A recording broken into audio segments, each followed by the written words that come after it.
মনে পড়ে লোল ভাইয়ের সেই আর আমাকে আর কিক দিও না, আমি তোমাদের সাথে আর গেম প্লে করতে চাই না। তবে আমাকে 2 থেকে 3টা মিনিট দাও, আমি কিছু কথা বলে যেতে চাই। তোমরা আজকে কাকে নুব বলছো? আমাকে?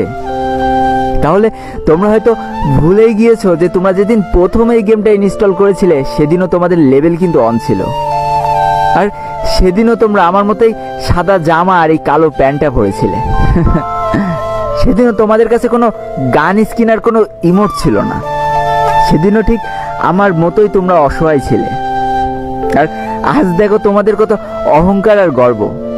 শুনেছি অহংকার আর গর্ব নাকি দেশলাই কাঠির মতো, কিছু জ্বালায় চুলা আর কিছু জ্বালায় স্বপ্নের ঘর।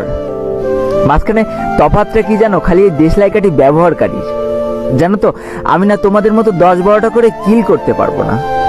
তবে আমার সব থেকে পছন্দের গানটা পেলেও না আমি তাড়াতাড়ি তোমাদের ডেকে দিয়ে দিই। তুমি যখন নকডাউন হয়ে যাও আর তোমার বাকি টিমমেটগুলো যখন কিল নেওয়ায় ব্যস্ত না, আমি ঠিকই তোমাকে তখন হিল দিতে চলে যাই, কারণ আমি তো নুব।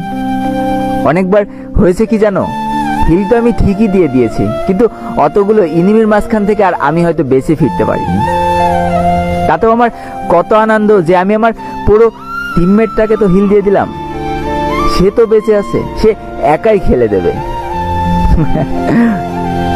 কতবার নকডাউন হয়েছি কিন্তু কারো কাছে বলতে পারিনি অধিকার নিয়ে যে আমাকে হিল করে যাও। কেন জানো তো? কারণ আমি কখনো চাইনি যে আমার জন্য আমার পুরো টিমমেটের কোনো অসুবিধা হোক।